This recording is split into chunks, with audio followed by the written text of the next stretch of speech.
ताप उपशमानि च हृतताप उपशमानि च हृतताप उपशमानि च हरन्ति स्मरतः चित्तं हरन्ति स्मरत चित्तं हरन्ति स्मरत चित्तं गोविंद अभिहितानि मे गोविंद अभिहितानि मे गोविंद अभिहितानि मे देश काल अर्थयुक्तानि हृत उपशमानि च हृत ताप उपशमानि च हरन्ति स्मरता चित्तं गोविंद अभिहितानि मे देश काल अर्थयुक्तानि हृत ताप उपशमानि च हरन्ति स्मरत चित्तं गोविंद अभिहितानि मे देश काल अर्थयुक्तानि हृत ताप उपशमानि च हरन्ति स्मरत चित्तं गोविंद अभिहितानि मे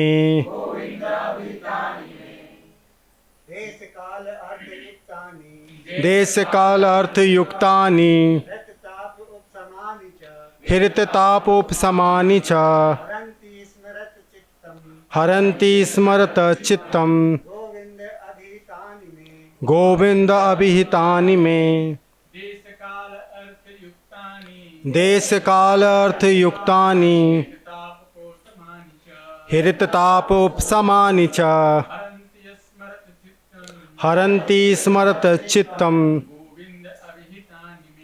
गोविंद अभिहितानि मे देश काल अर्थयुक्तानि उपशमानि च हरन्ति स्मरत चित्तं गोविंदाभिहितानि मे देश काल अर्थयुक्तानि हृत ताप उपशमानि च हरन्ति स्मरत चित्तं गोविंद अभिहितानि मे। माता जी कोई प्रयास करना चाहते? देश काल अर्थयुक्तानि हृत ताप उपशमानि च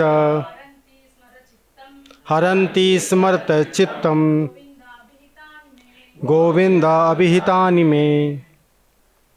शब्दार्थ: देश अवकाश, काल समय, अर्थ महत्ता, युक्तानि से युक्त, हृत हृदय, ताप जलन, उपशमानि बुझाना, च तथा, हरन्ति आकर्षित कर रहे हैं, स्मरतः स्मरण करने से, चित्तम मन को, गोविंद हर्ष के परम पुरुष, अभिहितानि के द्वारा कहा गया, मैं मुझको।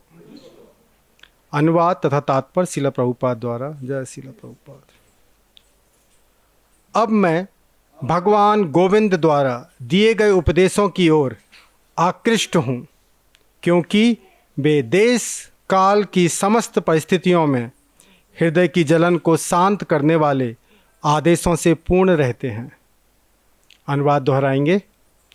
अब मैं भगवान गोविंद द्वारा दिए गए उपदेशों की ओर आकृष्ट हूँ, क्योंकि वे देश और काल की समस्त परिस्थितियों हृदय में जलन को शांत करने वाले आदेशों से पूर्ण रहते हैं। तात्पर्य, यहाँ पर अर्जुन का संकेत भगवत गीता के उपदेश की ओर है, जिसे भगवान ने कुरुक्षेत्र के युद्ध स्थल पर दिया था। भगवान के द्वारा दिए गए भगवत गीता के उपदेश न केवल अर्जुन के लिए लाभ के लिए थे, अपितु समस्त देशों तथा काल के लिए हैं। भगवान द्वारा कही गई भगवत गीता समस्त वैदिक वाक्यमय का सार है। जिन लोगों के पास उपनिषद, पुराण तथा वेदांत सूत्र सरीखे विशाल वैदिक ग्रंथों को पढ़ने के लिए समय नहीं है, उनके लिए भगवान ने यह ग्रंथ सुंदर ढंग से प्रस्तुत किया है। यह ग्रंथ महान पौराणिक महाकाव्य महाभारत के अंतर्गत है, जिसे कम बुद्धिमान श्रेणी के लोगों के लिए यथा स्त्रियों, श्रमिकों तथा उच्च वर्गीय वैश्यों के लिए तैयार किया गया था। अर्जुन के मन में कुरुक्षेत्र के युद्ध स्थल में जो समस्या उठी थी, वह भगवत गीता की शिक्षाओं से हल हो गई थी।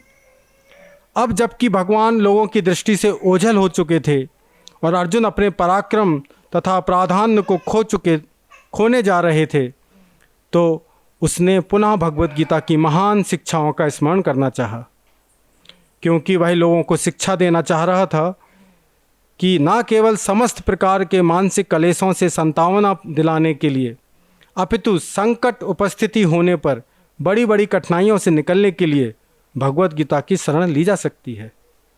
कृपामय भगवान अपने पीछे भगवत गीता की महान शिक्षाएं इसलिए छोड़ते गए, जिससे कोई भगवान के अलक्ष्य होने पर भी उनकी शिक्षाओं को ग्रहण कर सके। भौतिक इंद्रियों से परमेश्वर का कोई अनुमान नहीं लगा सकता, लेकिन भगवान अपनी अचिंत शक्ति से पदार्थ के माध्यम से बद्ध जीवों की इंद्रियों द्वारा अनुभूति किए जाने के लिए अवतार ले सकते हैं, क्योंकि पदार्थ भी भगवान की प्रकट शक्ति का दूसरा रूप है। इस तरह भगवत गीता या भगवान की कोई प्रमाणिक शास्त्रीय शब्द अभिव्यक्ति तथा साक्षात भगवान में कोई अंतर नहीं होता। कोई भी भगवत गीता से वही लाभ उठा सकता है जो अर्जुन ने भगवान की उपस्थिति में उठाया था। यह श्रद्धालु मनुष्य जो भव बंधन से मुक्त होने का इच्छुक रहता है, भगवत गीता से बहुत आसानी से लाभ उठा सकता है।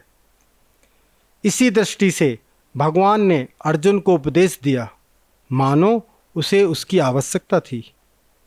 भगवत गीता में 5 महत्वपूर्ण ज्ञान की बातें खोज निकाली गई हैं, जिनका संबंध प्रथम परमेश्वर, द्वितीय जीव, तृतीय प्रकृति, चतुर्थी देश और काल तथा पंचम धर्म कर्म विधान से है।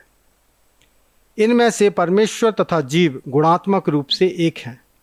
दोनों का अंतर पूर्ण तथा उसके अंश के अंतर जैसा है। प्रकृति जड़ पदार्थ है, जिसमें 3 विभिन्न गुणों की अंतक्रिया होती रहती है, और शाश्वत समय तथा असीम अवकाश प्रकृति के जगत के परे माने जाते हैं। जीव के कार्यकलाप विभिन्न प्रकार की मनोवृत्तियां हैं, जो जीव को प्रकृति के भीतर तथा बाहर बांध सकती हैं या मुक्त कर सकती हैं। इन सभी विषयों की संक्षिप्त व्याख्या भगवत गीता में हुई है, और इसके आगे भी प्रबुद्ध करने के लिए श्रीमद् भागवतम में उसका विस्तार किया गया है। नमः ओं विष्णुपादाय कृष्णपृष्ठाय भूतले श्रीमते भक्ति वेदांत स्वामिनिति नामिने। नमस्ते सारस्वते देवे गौरवाणी प्रचारिणे निर्विशेषा शून्यवादी पाश्चात्य देशतारिणे। चैतन्य प्रभु नित्यानंद श्री अद्वैत गदाधरा शिवासादि गौर भक्त वृंद। हरे कृष्णा कृष्ण कृष्णा हरे हरे, हरे राम राम राम हरे हरे।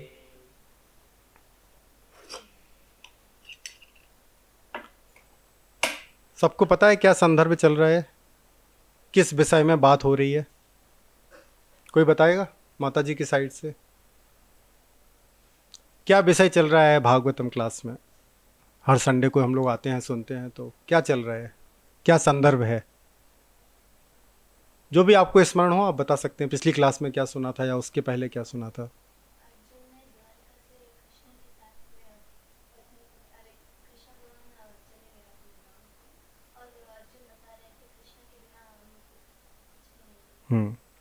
किसको बता रहे हैं? अर्जुन, युधिष्ठिर को। तो ये अर्जुन और युधिष्ठिर का वार्तालाप है जो हम लोग पढ़ रहे हैं। उसी श्रृंखला में अगला आज का श्लोक है। अर्जुन भगवान के उपदेशों को याद कर रहे हैं। कौन से उपदेशों को? जो कुरुक्षेत्र में प्राप्त किए थे, जिसे गीतोपनिषद बोलते हैं, गीता उपदेश बोलते हैं, श्रीमद् भगवत गीता बोलते हैं। उन उपदेशों को वो याद कर रहे हैं। स्मरता, स्मरता मतलब स्मरण कर रहे हैं। और वो बता रहे हैं उनको स्मरण करने से क्या फायदा है, क्या लाभ होता है। वो कह रहे हैं हृत ताप, हृदय में जो ताप है, जो जलन है, जो कष्ट है, उसका क्या करते हैं? उपशमानी, उसको शांत करते हैं, उसको बुझाते हैं। सिर्फ भगवत गीता के उपदेशों का स्मरण मात्र करने से कोई भी अपने हृदय में जो भी व्याधा या कष्ट है उससे छूट सकता है। और अर्जुन इस समय उसको स्मरण कर रहे हैं क्योंकि अर्जुन के हृदय में भी बहुत व्यथा है, बहुत कष्ट है। क्यों? भगवान से विरह होने की वजह से, दूर होने की वजह से। तो अर्जुन उदाहरण प्रस्तुत कर रहे हैं हमारे सामने कि जब भी कष्ट हो भगवान के उपदेशों का स्मरण करना चाहिए। इससे आप उन कष्टों से, उन व्यथा से, उस बेचैनी से दूर हो सकते हैं। कोई कहेगा नहीं नहीं, वो तो अर्जुन की बात थी, अर्जुन तो उस समय थे, भगवान को साक्षात देखा था, साक्षात वो बातें सुनी थी भगवान से, अर्जुन के प्रश्न थे, भगवान ने उत्तर दिए थे, इसलिए अर्जुन को फायदा हो रहा है। हमें होगा कि नहीं अब इस जमाने में, कलयुग में? और हम तो कुरुक्षेत्र में नहीं, हम तो बेंगलोर में हैं, हमारी स्थिति अलग है, उनकी स्थिति अलग थी। किसी के मन में ये प्रश्न आ सकता है। उस प्रश्न का उत्तर उन्होंने इसी श्लोक में दे दिया है। पहला शब्द देखिए, देश। देश मतलब स्थान। आप कहीं भी हों, जरूरी नहीं कि आपको कुरुक्षेत्र में होना है या वृंदावन में होना है या मथुरा में होना है। कहीं भी हों, इस धरती पर हों या दूसरी धरती पर हों। दूसरा शब्द है काल। काल का मतलब होता है समय। किसी भी समय, भले ही भगवान की लीला 5000 साल पहले पूर्ण हो गई है और अब हम लोग अभी जन्म लिए हैं या अभी इस समय हमको बुद्धि आई है भगवद गीता पढ़ने की, कोई दिक्कत नहीं। देश और काल कोई भी बाधा नहीं है हमारे और भगवान के बीच में, क्योंकि हमारा और भगवान का जो संबंध है वो देश और काल से भिन्न है या परे है। इसके लिए कोई बाधा नहीं है। हमें हमेशा भगवान के उपदेशों का स्मरण करना चाहिए और हमें वही लाभ प्राप्त होगा जो अर्जुन को दूसरे देश में और दूसरे काल में हुआ था। सिर्फ स्मरण मात्र से। पालन करना तो बहुत बड़ी बात है, पालन करने से तो पता नहीं क्या क्या हो जाएगा। सिर्फ स्मरण करने मात्र से, सिर्फ उन उपदेशों को याद करने से या उनको पढ़ने से हमारे हृदय में जो भी कष्ट है उसका निवारण हो सकता है। ये अर्जुन स्वयं बता रहे हैं युधिष्ठिर को, अपना अनुभव बता रहे हैं वो।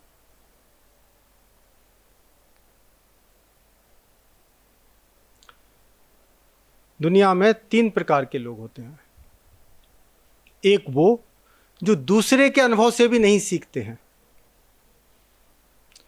दूसरी श्रेणी वो जो दूसरों के अनुभव से सीखते हैं। और तीसरी श्रेणी वो जो अपने अनुभव से सीखते हैं, या वो ये कहें कि अपने अनुभव से भी नहीं सीखते हैं। उदाहरण के लिए, कोई आदमी चोरी करता है तो पुलिस उसको पकड़ के ले जाती है। अब जो बुद्धिमान नहीं है वो उससे सीख नहीं लेते हैं, वो फिर भी चोरी करते हैं। लेकिन जो बुद्धिमान है वो उससे सीख लेते हैं कि नहीं, हमें चोरी नहीं करना चाहिए या कोई भी अपराध नहीं करना चाहिए, हमें भी सजा भुगतनी पड़ेगी। तो वो दूसरे के क्रियाकलापों से ही सीख लेते हैं, दूसरे के अनुभव से ही सीख लेते हैं। किसी को सजा मिली है, इसका मतलब हमें नहीं करना है, हमने सीख ले लिया उससे। ये बुद्धिमानी है। लेकिन कुछ लोग हैं उससे सीख नहीं लेते हैं, वो स्वयं चोरी करते हैं या अपराध करते हैं और फिर पुलिस उनको पकड़ के ले जाती है और सजा देती है। थोड़ी बुद्धि होगी तो अभी वो सीख ले लेगा कि हाँ, हमको सजा मिली है, अब आगे से हमको चोरी नहीं करना है या अपराध नहीं करना है। तीसरी श्रेणी वो जो बिल्कुल भी बुद्धिमान नहीं है, उसको खुद सजा मिल रही है फिर भी वो सीख नहीं ले रहा है, फिर से जेल से छूट के आके फिर से चोरी कर रहा है। तो बुद्धिमान व्यक्ति है प्रथम श्रेणी वाले, जो दूसरों के अनुभव से सीख लेते हैं। अर्जुन अपना अनुभव बता रहे हैं कि अर्जुन इस समय उनकी स्थिति क्या है, वो कितने कष्ट में हैं, कितनी व्यथा है उनको, और उन्हें उस सब व्यथा से शांति मिल रही है सिर्फ उन उपदेशों का स्मरण करके। अगर हम अर्जुन के अनुभव से संतुष्ट नहीं हैं या उससे सीख नहीं ले पा रहे हैं तो कोई बात नहीं, हम दूसरी श्रेणी में जा सकते हैं। हम स्वयं अनुभव कर सकते हैं। स्वयं घर में भगवद गीता खोल के पढ़ के देखो, हृदय में शांति आती है या नहीं आती है। अब उससे भी हम ना सीखें तो फिर हम बुद्धिमान नहीं हैं।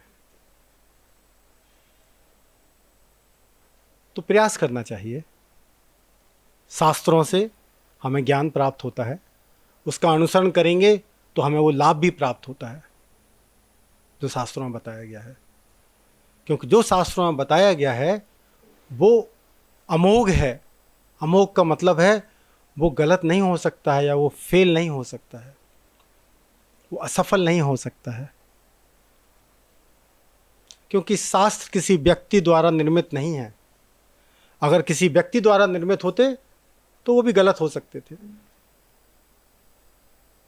आजकल हम लोग देखते हैं विज्ञान में बहुत सारी थ्योरी आती हैं, बहुत सारे नए नए संस्करण आते हैं, और जो नया संस्करण आता है वो पुरानी संस्करण को गलत बताता है, पुरानी थ्योरी को गलत बताता है कि ऐसा नहीं है, ऐसा है।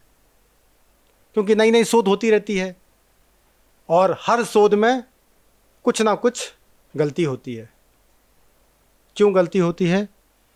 क्योंकि जो भौतिक जीवन है वो मोहित, जो भी भौतिक जगत में है वो मोहित होगा ही होगा, वो भ्रमित होगा ही होगा, उसका ज्ञान पूर्ण नहीं हो सकता है।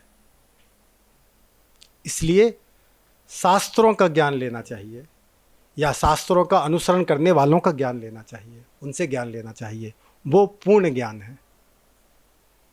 जो ज्ञान परंपरा में आता है वो पूर्ण ज्ञान है, क्योंकि वो भगवान द्वारा दिया गया है। प्रभुपाद जी कहते हैं कि जब अर्जुन बोल रहे हैं भगवत गीता में तो वहाँ लिखा है अर्जुन उवाच। जब संजय बोल रहे हैं तो संजय उवाच। जब धृतराष्ट्र बोल रहे हैं तो धृतराष्ट्र उवाच। लेकिन जब श्री कृष्ण बोल रहे हैं तो श्री कृष्ण उवाच नहीं लिखा है, भगवान श्री भगवान उवाच लिखा है। क्यों? क्योंकि वो जो बोल रहे हैं वो कोई व्यक्ति नहीं बोल रहा है, उसमें भ्रम बिल्कुल भी नहीं है। वो साक्षात परमेश्वर बोल रहे हैं, भगवान बोल रहे हैं। तो उसको आप आंख बंद करके उसका अनुसरण कर सकते हैं। बट हम आंख बंद करने के लिए नहीं कह रहे हैं, आंख खोल के अनुसरण कीजिए, समझ के अनुसरण कीजिए। जो प्रश्न है वो प्रश्नों का उत्तर पाके फिर अनुसरण कीजिए। ऐसा स्वयं भगवान बोल रहे हैं। भगवान कहते हैं गुरु के पास जाना चाहिए और आंख बंद करके नहीं अनुसरण करना चाहिए। परिप्रश्नेन, जो भी मन में संशय है उनको पूछना चाहिए, तर्क के साथ, ज्ञान के साथ समझना चाहिए और गुरु की सेवा करके उनसे ज्ञान प्राप्त करना चाहिए। परिप्रश्न का मतलब है प्रश्न के ऊपर प्रश्न पूछना, काउंटर क्वेश्चन। हाँ, पूछना चाहिए, अच्छे से समझना चाहिए। लेकिन हम तभी प्रश्न पूछ सकते हैं जब हमें पता हो कि क्या प्रश्न पूछना है, बहुत लोगों को तो पता ही नहीं है प्रश्न क्या पूछना है, इसलिए वो प्रश्न नहीं पूछते हैं, या जिज्ञासा नहीं होती है उनके अंदर। वो जिज्ञासा आती है भक्तों की संगत करने से, या ग्रंथ पढ़ने से, शास्त्र पढ़ने से। वो प्रश्न आते हैं, वो जिज्ञासा आती है।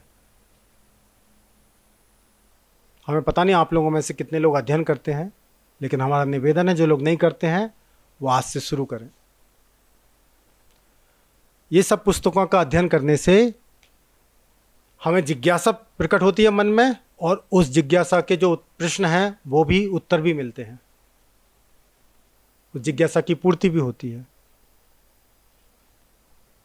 होता क्या है, हम जिस जगत में रहते हैं, हमारे पास जो वातावरण है वो हमें भौतिक जीवन के लिए तो, या भौतिक प्रगति के लिए तो बहुत प्रेरणा देता है।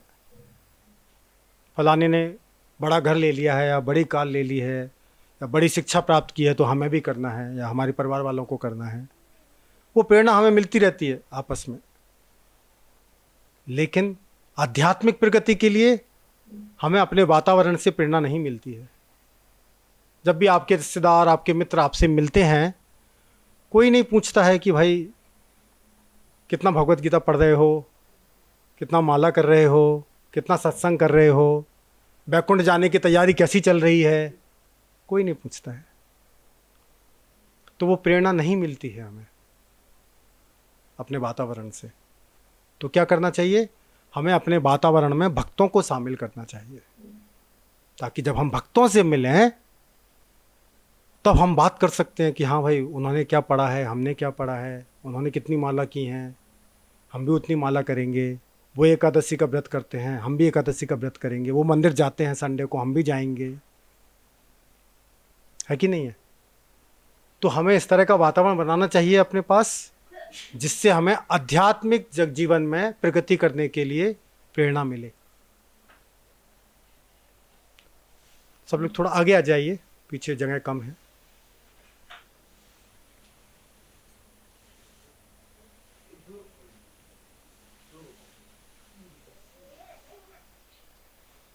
माता जी इधर आ सकते हैं, आप लोग इधर बैठ सकते हैं।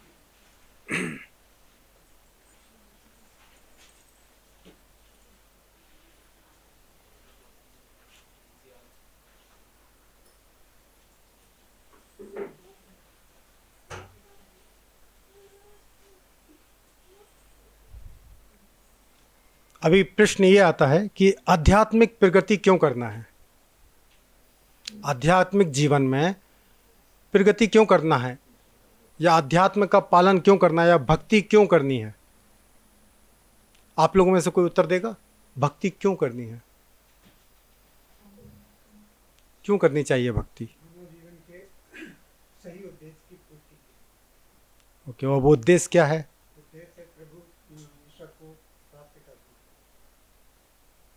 अभी इसमें एक प्रश्न आ सकता है, ईश्वर को प्राप्त करना, अब ईश्वर कब प्राप्त होंगे, मरने के बाद किसने देखा, क्या होता है क्या नहीं होता है ना।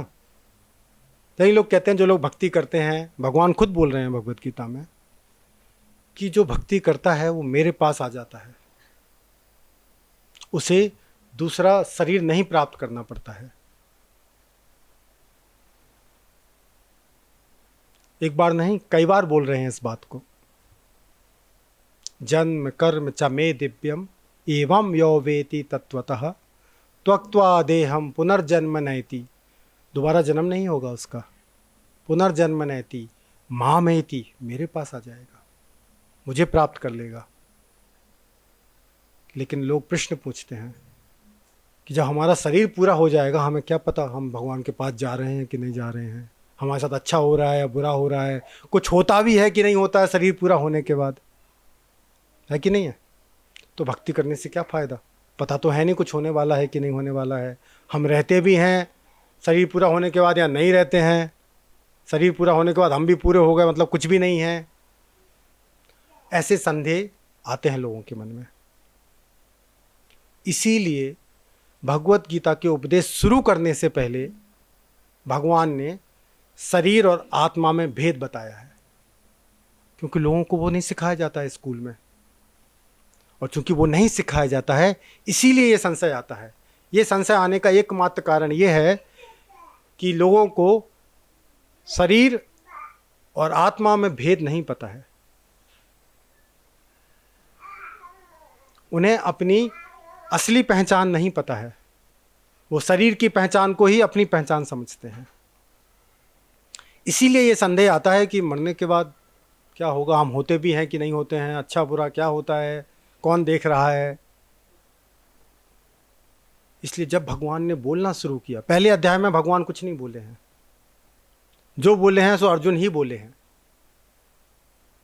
दूसरे अध्याय में जब भगवान ने बोलना प्रारंभ किया, सबसे पहली बात उन्होंने जो बताई, मतलब वो सबसे महत्वपूर्ण बात है।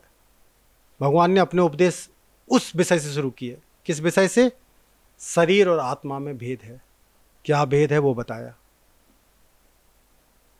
शरीर पूरे होते रहते हैं और नए आते रहते हैं, और आत्मा सनातन है, शाश्वत है, बनी रहती है। शरीर के पहले भी थी और शरीर के बाद भी रहेगी।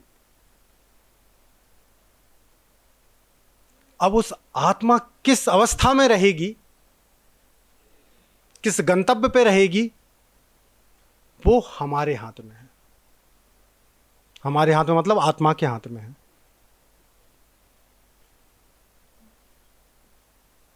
जिस तरह के आकर्षण हम उत्पन्न करेंगे अपने अंदर, वो हमारा गंतव्य होगा, वो हमारी गति होगी,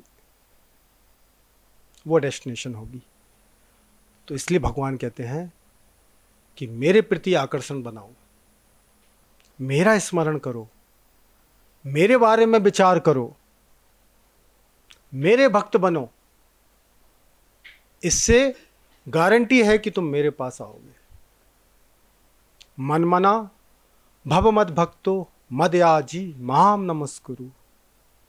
कोई भी ये चार काम करेगा तो मेरे पास आएगा। माम एवश्यति।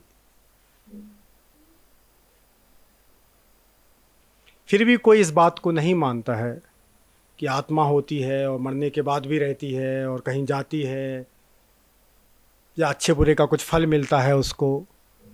आजकल की जो पॉपुलेशन है, जो जनसंख्या है, अधिकतर लोग उसमें ऐसे मिलते हैं जो इस बात को नहीं समझते हैं। उनको लगता है ये जीवन ही संपूर्ण है, बस ना इसके पहले कुछ था, ना इस जीवन के अंत के बाद कुछ होगा। उनके लिए भी भगवत गीता उतनी ही उपयोगी है। क्यों? क्योंकि अगर वो समझते हैं ये जीवन काल ही सब कुछ है, इसके पहले या उसके अंत में कुछ नहीं है, तो भी उन्हें भगवत गीता पढ़नी चाहिए। क्योंकि जब तक हम इस शरीर में हैं तब तक कष्ट ही कष्ट है, व्यथा ही व्यथा है। और उस व्यथा से बचने के लिए अर्जुन युधिष्ठिर को बता रहे हैं, हृदय ताप उपशमानीचा। हृदय में जो ताप है, उस ताप को शांत किया जा सकता है भगवान के उपदेशों का स्मरण करने से। तो अगर कोई नहीं विश्वास करता है या नहीं मानता है कि मरने के बाद कुछ अच्छा बुरा या भगवत प्राप्ति कुछ होता भी है, तब भी उसे भगवत गीता पढ़ना चाहिए। एटलीस्ट जब तक वो शरीर में है तब तक वो अपने कष्टों से तो शांति पा सकता है, निवृत्त हो सकता है। ऐसा नहीं कि सिर्फ अर्जुन ऐसा बोल रहे हैं, स्वयं भगवान ने भी ऐसा ही बोला है भगवत गीता में। कोई बताएगा कहाँ बोला है? मेरे पास आने के लिए तो भगवान ने कई बार बोला है, मेरे पास आ जाओगे, भक्ति करोगे तो जन्म मृत्यु से छूट जाओगे। लेकिन भगवान ने ये भी बोला है कि तुम जीते जी शरीर में रहते रहते भी उसका फायदा उठा सकते हो भक्ति करने का। ठीक है, मरने के बाद तो आ ही जाओगे, तो अक्त्वा देहम, शरीर त्यागने के बाद आ जाओगे। लेकिन किसी का प्रश्न ये हो सकता है कि शरीर त्यागने के बाद किसने देखा, क्या फल मिलता है क्या नहीं मिलता है। तो भगवान बोले हैं शरीर में रहते रहते फल मिलता है। कहाँ बोला है भगवत गीता में? किसी को ज्ञात है क्या बोला है? दूसरे अध्याय में बोला है, जहाँ वो आत्मा और शरीर का भेद बता रहे हैं, वहाँ ये बात भी बोली है। क्योंकि बहुत सारे लोग हैं जो उस भेद को नहीं समझते हैं, उनके लिए शरीर ही सब कुछ है।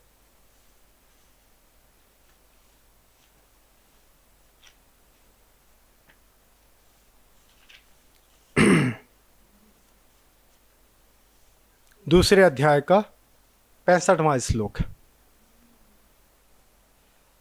प्रसादे सर्व दुखानाम। भगवान जो अर्जुन बोल रहे हैं युधिष्ठिर से, भगवान उसको पूरा कर रहे हैं।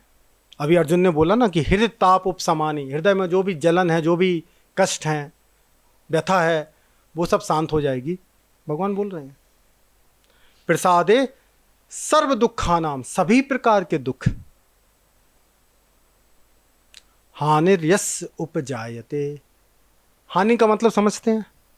हानि का मतलब क्या होता है, कोई बताएगा? हाँ, कम हो जाना, घट जाना। सर्व दुखानाम, सभी प्रकार के दुखों में कमी आ जाएगी, घट जाएंगे दुख। जो लोग ये नहीं समझते हैं कि मरने के बाद भी कुछ होता है, हम रहते हैं या भगवत धाम जाते हैं, जिनके लिए ये शरीर का काल ही सब कुछ है, जब तक शरीर है वही जीवन है बस, या वही अस्तित्व है, एटलीस्ट ये श्लोक तो उन्हें पढ़ना चाहिए। प्रसादे सर्व दुखानाम, क्योंकि जब तक आप इस शरीर में हैं, इस जीवन में हैं, तब तक दुख तो आएंगे ही। कोई एक व्यक्ति भी नहीं है इस धरती पर जो कह सके कि मुझे कोई दुख नहीं आ गया है, मैं हमेशा सुखी रहता हूं, कोई भी नहीं है। इनफैक्ट दुख तो माता के गर्भ से ही शुरू हो जाते हैं। कपिल देव बताते हैं ये 3 स्कंद में श्रीमद् भागवतम के, कि जब माता के गर्भ में शिशु होता है उसको बहुत बेचैनी होती है, बहुत कष्ट होता है। वो प्रार्थना भी करता है भगवान से, भगवान यहां से मुझे निकालो। ठीक है, कोई कह रहे किसने देखा गर्भ के अंदर कितना कष्ट है कि नहीं है, ऐसा बोल सकते हैं लोग, तो कोई बात नहीं, उसका प्रमाण भी है। जब जन्म होता है तब कोई भी बच्चा हंसते हुए तो जन्म नहीं लेता है, रोक रहा है, इसका मतलब कष्ट है उसको, ये तो प्रमाण है। कोई फालतू में तो रोता नहीं है, तो मतलब कोई नहीं कह सकता कि मुझे कष्ट नहीं है। आपकी शुरुआत ही रोते हुए हुई है कि नहीं हुई है? तो कष्ट तो है, और कष्ट है, दुख है, उसका समाधान ढूंढना चाहिए।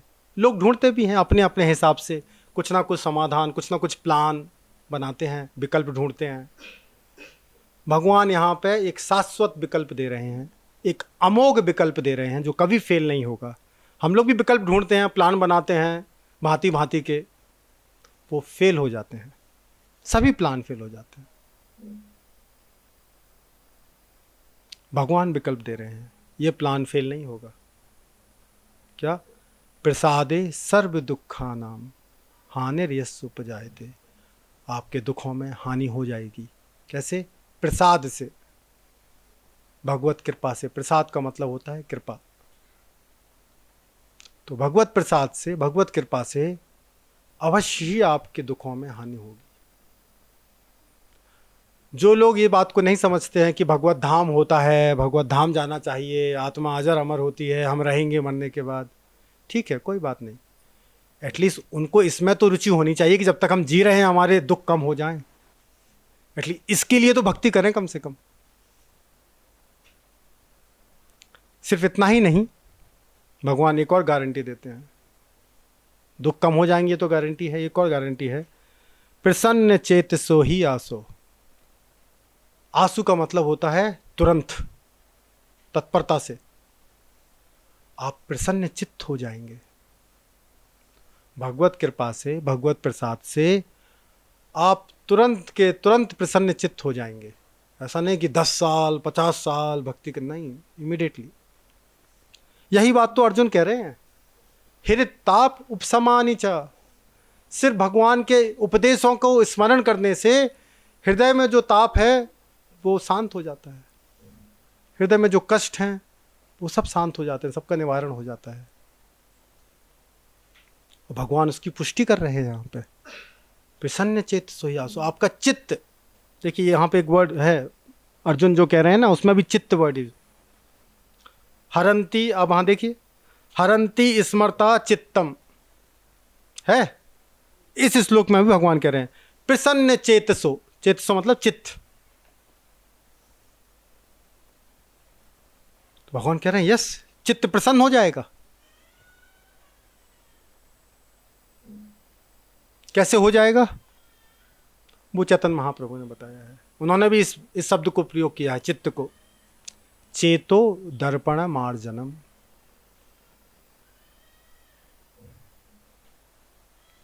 मार्जनम मतलब मांजना, बर्तन मांजते हैं ना, ऐसे। अब चित्त को मांजना है तो कैसे मांजेंगे? हृदय को कैसे मांजेंगे?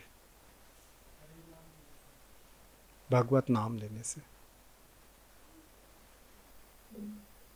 भगवान के नाम का उच्चारण करने मात्र से हृदय में मार्जनम शुरू हो जाता है, उसकी सफाई शुरू हो जाती है।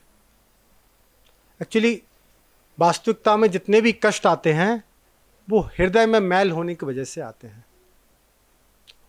उस मैल से ही तरह तरह की वासनाएं प्रकट होती हैं।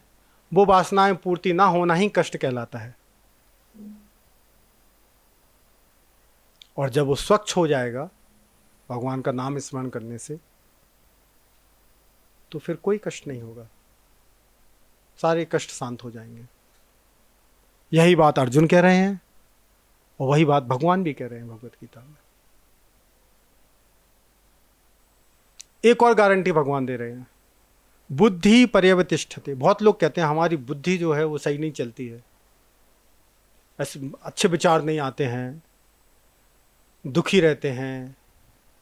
भगवान उसकी भी गारंटी ले रहे हैं। बुद्धि जो है वो आपकी एकदम सही दिशा में रहेगी, स्टडी रहेगी। कभी कभी लोग कहते हैं हमारा बुद्धि बहुत अच्छा काम करता है, कभी कभी नहीं करता है। कभी कभी अच्छे विचार आते हैं, कभी कभी बुरे विचार आते हैं। भगवान उसकी भी गारंटी ले रहे हैं, बुद्धि पर्यवतिष्ठते। बुद्धि जो है वो सही दिशा में, सही स्थिति में रहेगी हमेशा।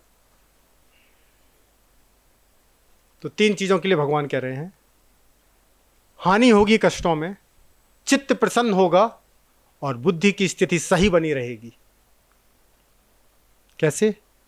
सिर्फ भगवत कृपा से। प्रसादे, प्रसादे मतलब कृपा।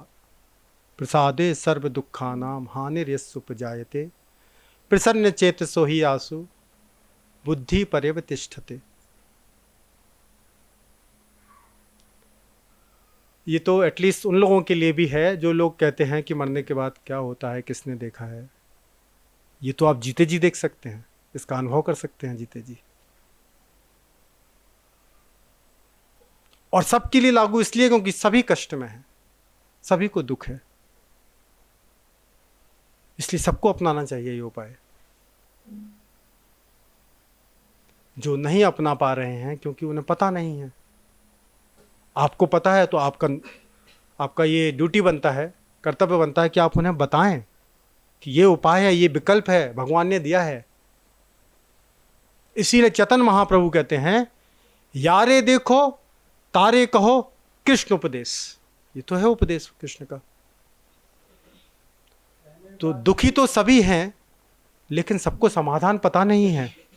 अगर आपको पता चल गया है आप सबको बताना चाहिए। कृष्ण के उपदेश को सबको बताना चाहिए क्योंकि वही मात्र एक चीज है जो पक्का कल्याणकारी है।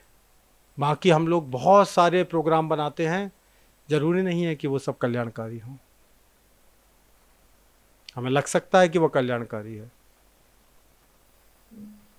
जैसे वैज्ञानिक लोग बहुत सारे नए नए आविष्कार करते हैं मानव कल्याण के लिए, कोई गारंटी नहीं है कि वो कल्याणकारी है। वो आविष्कार से ज्यादा कष्ट भी होता है। बम किसने बनाए हैं? वैज्ञानिक लोगों ने ही बनाए हैं। जितना भी तकनीकी क्षेत्र में प्रगति हो रही है उसके नुकसान भी लोग देख रहे हैं। देख रहे हैं ना। सबसे बड़ा नुकसान हम बताते हैं आपको तकनीकी में प्रगति होने का, लोग अपने घर वालों को समय नहीं देते हैं। सत्य है कि नहीं है? क्योंकि तकनीकी विकास हो चुका है, सबके पास मोबाइल है, इंटरनेट है, बगल में बैठे रहेंगे घर वाले, साथ में भोजन कर रहे होंगे लेकिन देखेंगे नहीं एक दूसरे की तरफ, अपने मोबाइल की तरफ देखेंगे। तो हम लोग मानव समाज में जो भी प्रोग्राम बनाते हैं कल्याणकारी होने के लिए, जरूरी नहीं कि वो कल्याणकारी हों, लेकिन भगवान के उपदेश जो हैं वो अवश्य ही कल्याणकारी हैं। इसलिए हमें इन उपदेशों को स्मरण करना चाहिए, और स्मरण करने का सबसे अच्छा तरीका हम बताते हैं। स्मरण करने का सबसे अच्छा तरीका है कि उसको दोहराओ, बार बार दोहराओ। उसके लिए हमें किसी ना किसी को बताना होगा। वो अगर हम किसी से मिलेंगे और बताएंगे तो हमें हमेशा याद रहेगा। बार बार दोहराने से स्मरण शक्ति बढ़ती है, वो चीज़ हमें हमारे स्मरण में चली जाती है। उदाहरण देते हैं हम आपको। स्कूल में छोटे बच्चे होते हैं जो केजी में, 1 में, उनको टीचर्स बार बार दोहराते हैं। आ से अनार, आ से आम, ई से इमली, A for apple, B for ball. पहले टीचर बोलते हैं, फिर बच्चे बोलते हैं, फिर टीचर बोलते हैं, फिर बच्चे बोलते हैं, फिर टीचर बोलते हैं, फिर बच्चे बोलते हैं। ए फॉर, फिर बच्चे बोलते हैं ए फॉर। इससे क्या होता है? इससे बच्चों को याद हो जाता है। हमारे साथ भी वही है। हम लोग भी बच्चे हैं, थोड़े बड़े हो गए हैं तो बच्चे ही। हमें भी अगर स्मरण रखना है इन उपदेशों को, भगवान के उपदेशों की स्मरण करने से ही हृदय में शांति हो सकती है, तो हमें ये 2 काम करने पड़ेंगे। सुनना पड़ेगा और फिर किसी को बताना पड़ेगा। इसको ही शास्त्रों में कहा गया है श्रवण और कीर्तन। जब हम श्रवण करते हैं और फिर कीर्तन करते हैं तो हमें अपने आप ही स्वतः ही स्मरण रहता है। ये तीनों श्रृंखला में आते हैं, श्रवण, कीर्तन, स्मरण। तो हम उसको श्रवण करेंगे। पहले बच्चे सुनते हैं, जब टीचर बोलता है ए फॉर एप्पल तो बच्चे सुनते हैं, आ से अनार तो बच्चे सुनते हैं, श्रवण करते हैं। फिर वो उसको कीर्तन करते हैं जोर से, हाँ ए फॉर एप्पल बच्चे भी बोलते हैं। उससे क्या होता है? स्मरण हो जाता है, उनको याद रहता है। घर में आके फिर पेरेंट्स पूछते हैं ए फॉर, वो बता देता है एप्पल। माँ बाप पूछते हैं तो बच्चा बता देता है। क्यों? क्योंकि उसने क्लास में बहुत श्रवण और कीर्तन करके आया है वो। तो हम लोगों को भी श्रवण और कीर्तन करना चाहिए। श्रवण कैसे करेंगे? इन पुस्तकों का अध्ययन करने से, शास्त्रों का अध्ययन करना चाहिए। या मंदिर आके जब भी कोई मंदिर में सत्संग चल रहा है, क्लास चल रही है, वहां से सुन सकते हैं। और कीर्तन कैसे करेंगे? जब भी कोई मिले, आपके परिवार वाले, आपके रिश्तेदार, पड़ोसी, उन सबको बताएं हम। आज आप लोगों ने जो भी श्रवण किया है, हम चाहते हैं आप अगले 1 हफ्ते तक, अगले संडे तक, जब तक आप आओगे वापस मंदिर, इसका कीर्तन करिए। क्या सुना है आपने आज? कि भगवान के उपदेशों को स्मरण करने से हृदय में जो ताप है वो शांत हो जाता है। सुना है ना? इतना तो अर्जुन कह रहे हैं और भगवान स्वयं कह रहे हैं भगवत गीता में कि हाँ, सभी दुखों में कमी हो जाती है, चित्त प्रसन्न हो जाता है, बुद्धि की स्थिति सही हो जाती है। तो अब इसका कीर्तन करना चाहिए। किसी ना किसी को ये बात बतानी है आपको। इससे क्या गारंटी होती है? इससे आपका स्मरण हो जाएगा, आपको याद रहेगी वो बात, वो उपदेश याद रहेंगे भगवान के। उपदेश याद रहने से क्या होगा? आपके ताप खत्म हो जाएंगे। भगवान के उपदेशों का स्मरण करने से हमारे ताप खत्म हो जाते हैं, हमारे कष्ट खत्म हो जाते हैं।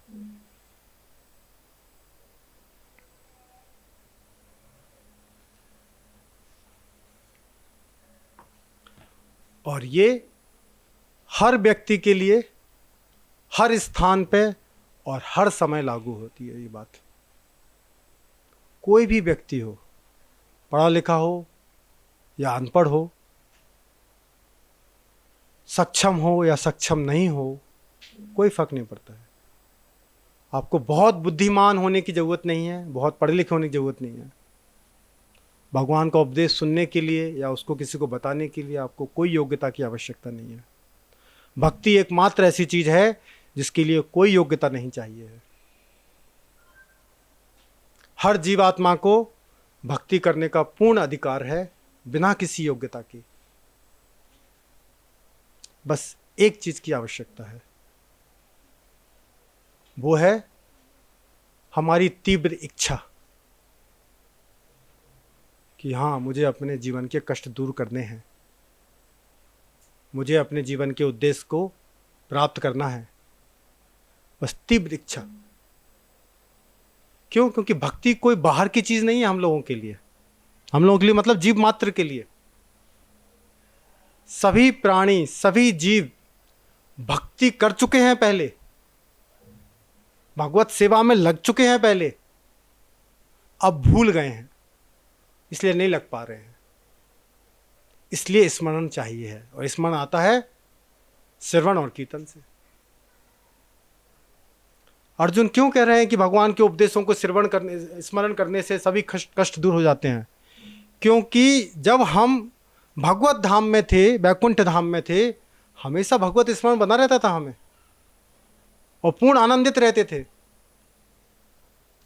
अब चूंकि उसका विस्मरण हो चुका है, उसको भूल चुके हैं, इसीलिए कष्टमय जीवन बिता रहे हैं। तो हम उस स्थिति को बदल सकते हैं, पलट सकते हैं। उस विस्मरण को स्मरण बनाना है बस। जो हम भूल गए हैं भगवान की बातें या भगवान से अपना संबंध, वापस उसको स्मरण कर लेंगे, वापस हम आनंदपूर्ण जीवन जी सकते हैं। आनंदपूर्ण जीवन हम लोग जी चुके हैं पहले भी। इस भौतिक संसार में आने से पहले हम लोग आध्यात्मिक संसार में थे और आनंदपूर्वक जीवन जी रहे थे,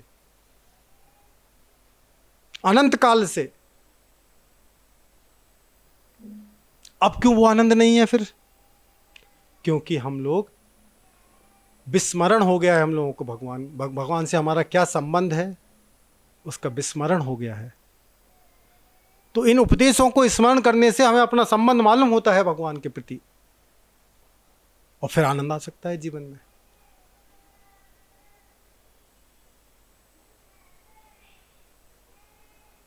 अगर कोई अपने घर का पता भूल जाए, बाहर गया हो और घर का पता भूल जाए, तो उसको बड़ा कष्ट है। कहाँ जाएगा, कहाँ रहेगा, कहाँ खाएगा, कहाँ आश्रय मिलेगा उसको। लेकिन कोई आके उसको बता दे उसके घर का पता, उसके मम्मी पापा का पता, चला जाए अपने घर, अपने मम्मी पापा के साथ आराम से रह सकता है वो। ऐसा ही कुछ हम लोगों के साथ है। हम लोग अपने पिता का, परम पिता का स्मरण भूल चुके हैं, विस्मरण हो गया है, अपना संबंध ज्ञात नहीं है हमको। इसीलिए हम परेशानी में हैं, इसीलिए हम कष्ट में हैं। और जैसे ही वो संबंध पता चल जाए, सारे कष्ट दूर। इसलिए अर्जुन कह रहे हैं सिर्फ स्मरण मात्र से ही हृदय के सभी कष्ट शांत हो जाते हैं।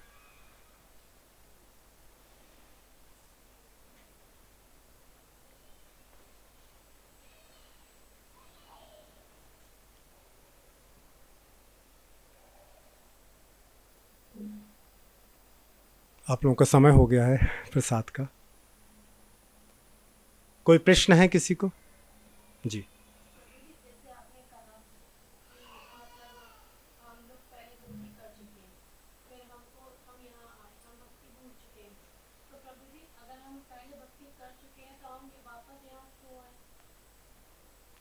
क्योंकि हमने ऐसी इच्छा रखी है कि हम क्यों भगवान की सेवा करें, क्यों ना हमारी सेवा हो। आपने देखा होगा परिवार में ऐसा होता है, बच्चे अपने माँ बाप के साथ रहते हैं, आनंद से रहते हैं, फिर एक दिन वो कहते हैं अब हमें नहीं रहना माँ बाप के साथ। अब प्रश्न है क्यों?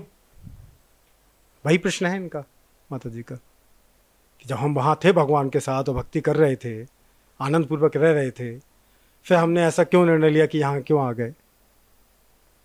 क्योंकि जब लगता है कि नहीं अब माँ बाप की सेवा क्यों करनी है, हमारी सेवा होनी चाहिए। तो यही एक इच्छा थी कि क्यों भगवत सेवा करनी है, क्यों नहीं हमारी सेवा होनी चाहिए। इस कारण से हम यहाँ पे हैं, क्योंकि हमने अपना संबंध भगवान से जो है उसको विस्मरण कर दिया है, उसको भूल गए हैं।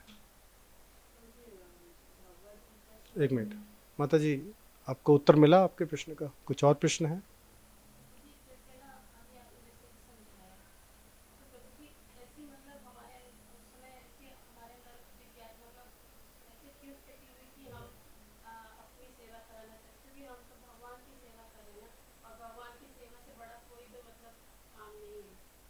जीवात्मा के पास पूर्ण स्वतंत्रता है।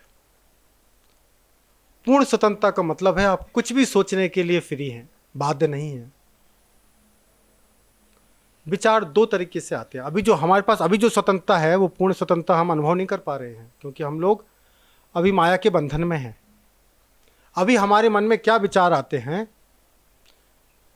जो चीजें हमारे आसपास हो रही होती हैं उनको देख के हमें प्रेरणा मिलती है और फिर हम वो विचार लाते हैं। अभी ऐसे ही होता है ना।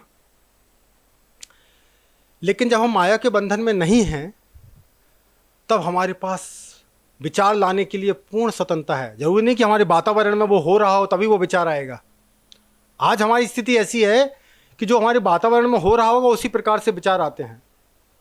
लेकिन जब पूर्ण स्वतंत्रता जीवात्मा के पास होती है, जब वो माया के बंधन में नहीं होता है, तब वो पूर्ण स्वतंत्र है कुछ भी सोचने के लिए। उसे वातावरण से कोई ट्रिगर नहीं चाहिए, कोई प्रेरणा नहीं चाहिए।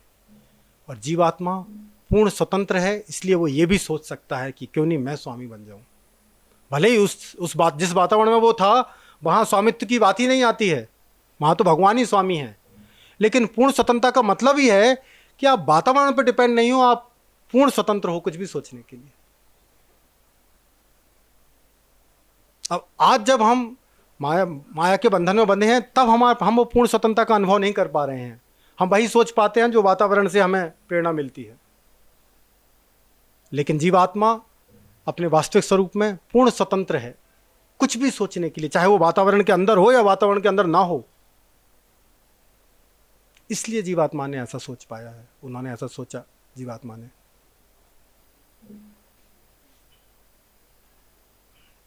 और उसी स्वतंत्रता को अगर हम सही दिशा में प्रयोग करेंगे तो हम वापस वो संबंध स्थापित कर पाएंगे, वापस हम भगवान के पास रह पाएंगे। तो भक्ति करना हमारी स्वतंत्रता का विषय है। क्योंकि जीवात्मा स्वतंत्र है तो उसे उस स्वतंत्रता का प्रयोग करना चाहिए भक्ति करने के लिए। और बहुत स्वाभाविक है जीवात्मा के लिए। कितना स्वाभाविक है हम आपको उदाहरण देके बताते हैं। जीवात्मा के लिए भक्ति करना कितना स्वाभाविक है उसके लिए शास्त्रों में उदाहरण दिए गए हैं। एक उदाहरण दिया गया है पेट का, उदर का। पेट किसके लिए सेवा करता है? शरीर के लिए। हमारे हाथ शरीर के लिए सेवा करते हैं, वो भोजन शरीर में डालते हैं। दांत भोजन चबाते हैं शरीर के लिए। पेट भोजन को पचाता है शरीर के लिए। मतलब सभी अंश जो हैं वो इस शरीर की सेवा में लगे हुए हैं। अंश का स्वभाव होता है पूर्ण की सेवा करना, पूरे शरीर की सेवा करना। जो भी शरीर के अंश हैं, अंग हैं, वो इस पूरे शरीर की सेवा में लगे हैं। हाथ भोजन लेके आता है या भोजन बनाता है, मुंह में जाता है, मुंह उसको चबाता है, पेट में जाता है, पेट उसको पचाता है। तो जितने भी अंग हैं शरीर के, जितने भी अंश हैं, वो सब इस पूर्ण शरीर की सेवा में लगे हैं स्वाभाविक तरीके से। ऐसे ही स्वयं भगवान कहते हैं भगवत गीता में कि सभी जीवात्मा मेरे अंश हैं। तो ये तो उनके लिए बहुत स्वाभाविक है मेरी भक्ति करना, मेरी सेवा करना। कहाँ कहते हैं भगवान कि सभी जीवात्मा हमारे अंश हैं? भगवत गीता में कहाँ कहते हैं? हाँ, ममेव अंसा जीव लोके जीव भूता सनातनः मना षष्ठानि इंद्रियाणि।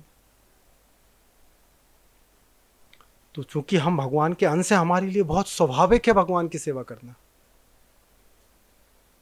बस हमें अपनी स्वतंत्रता का सही उपयोग करना है, उस दिशा में उपयोग करना है। आपको उत्तर मिला? जी।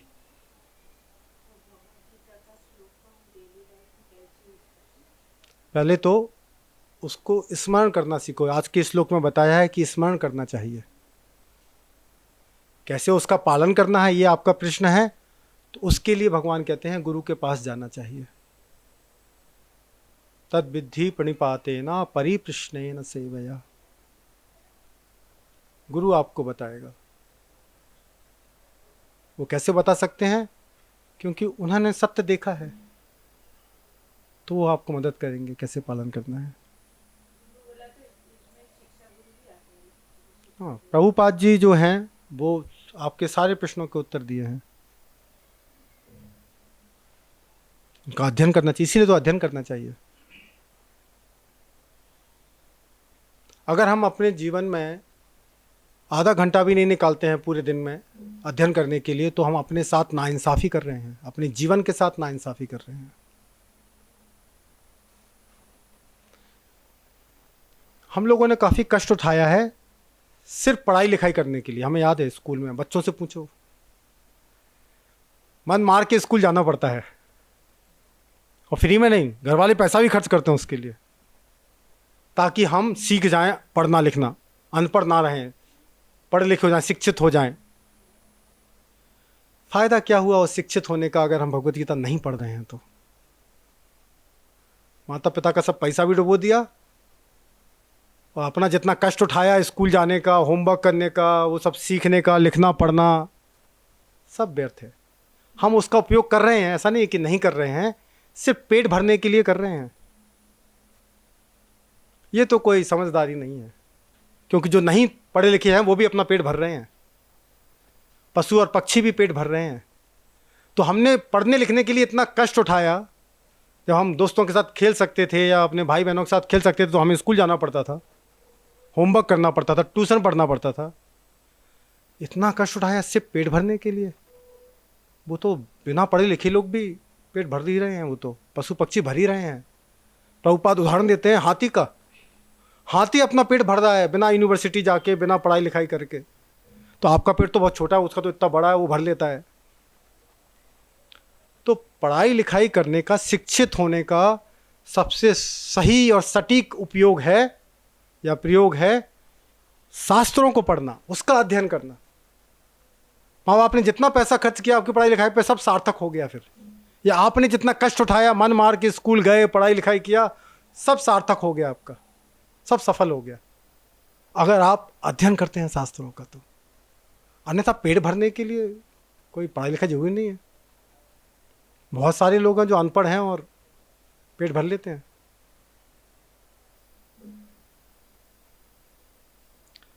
तो कृपया करके हमारा निवेदन है, आधा घंटा तो निकालिए। प्रभुपाद जी ने तो बोला 1 घंटा, लेकिन लोग कहेंगे नहीं नहीं हम बहुत व्यस्त रहते हैं, बहुत काम रहता है, घर का बाहर का। ठीक है, आधा घंटा। नित्य अध्ययन करना चाहिए।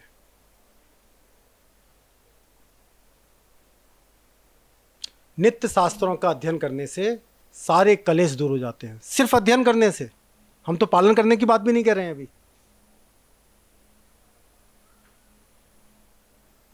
क्योंकि जब हम अध्ययन करते हैं तो हमें अपना भगवान से अपना संबंध स्मरण हो जाता है, और वही एक योग्यता है कष्टों से निवारण होने के लिए। जिससे भगवान से अपना संबंध ज्ञात हो गया है वो कष्ट से दूर है।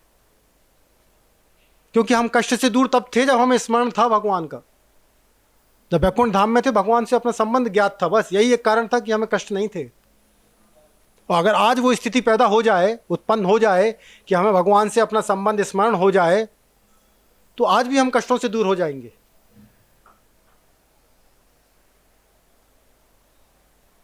अब वो कैसे हो स्मरण, उसके लिए अध्ययन होना है। तो नित्य अध्ययन करना चाहिए। नित्यम भागवत सेवया, नित्य इन ग्रंथों की सेवा होनी चाहिए, उनका अध्ययन होना चाहिए। सेवा मतलब अध्ययन।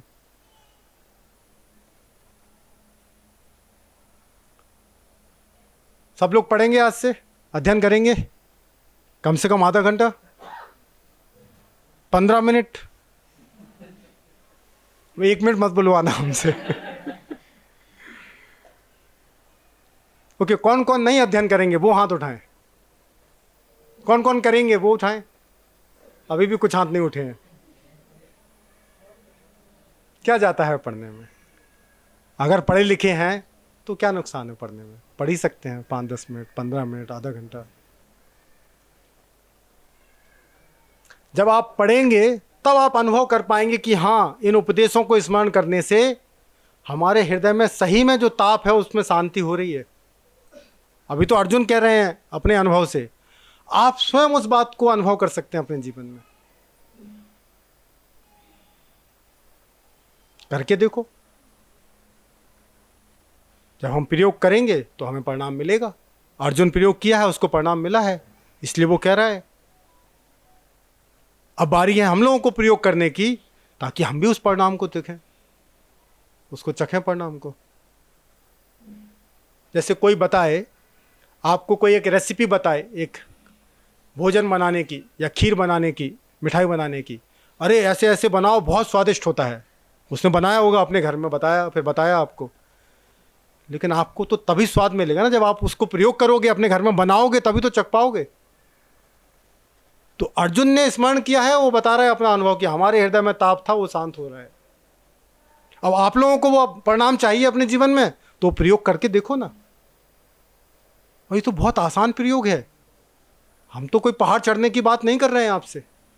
अर्जुन ने ऐसा कुछ प्रयोग नहीं किया है, सिर्फ स्मरण किया है भगवान के उपदेशों का, और हृदय में जितनी भी व्याधि थी सबसे शांति मिल गई उसको। तो ये प्रयोग कर सकते हैं हम लोग। कब से शुरू हो रहा है प्रयोग? आज से शुरू हो रहा है जी।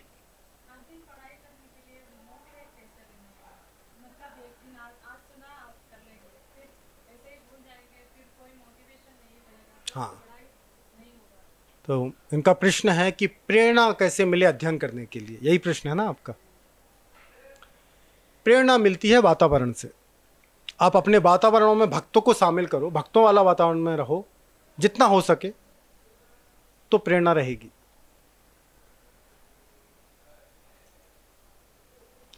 जब भी हो सके भक्तों का संग प्राप्त करो, तो प्रेरणा रहेगी। हाँ, क्यों नहीं होगा। तो सत्संग करने से हमें अध्ययन करने की प्रेरणा मिलती है। अगर किसी को लगता है कि नहीं, हमें प्रेरणा नहीं मिल रही है अध्ययन करने की, मोटिवेशन नहीं आ रहा है, तो उसको सत्संग करना चाहिए। सत्संग करने से ही अध्ययन करने की या भक्ति करने की प्रेरणा रह सकती है। कोई कहे नहीं हमारे वातावरण में भक्त लोग नहीं है, हमारे आसपास भक्त लोग नहीं है, तो बनाओ उनको भक्त। अपने परिवार में किसी को भक्त बनाओ, अपने पड़ोस में किसी को भक्त बनाओ, अपने ऑफिस में किसी को भक्त बनाओ, ताकि वो वातावरण मिले आपको। भक्त बनाना कोई बहुत बड़ा काम नहीं है, बहुत आसान काम है। बस प्रसाद ही तो खिलाना है।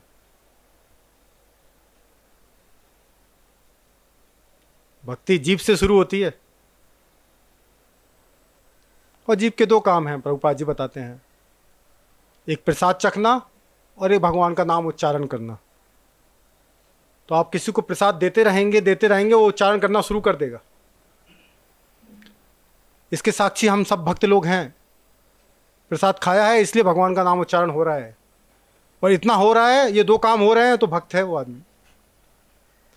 तो आप, अगर आपको प्रेरणा नहीं मिल रही है अध्ययन करने के लिए, तो उसके लिए आपको अपना वातावरण ऐसा बनाना होगा कि भक्त लोग हों आपके आसपास। और उसके लिए बहुत आसान है, प्रसाद खिलाइए और नाम जाप करने के लिए प्रेरित कीजिए, बस भक्त बन गए।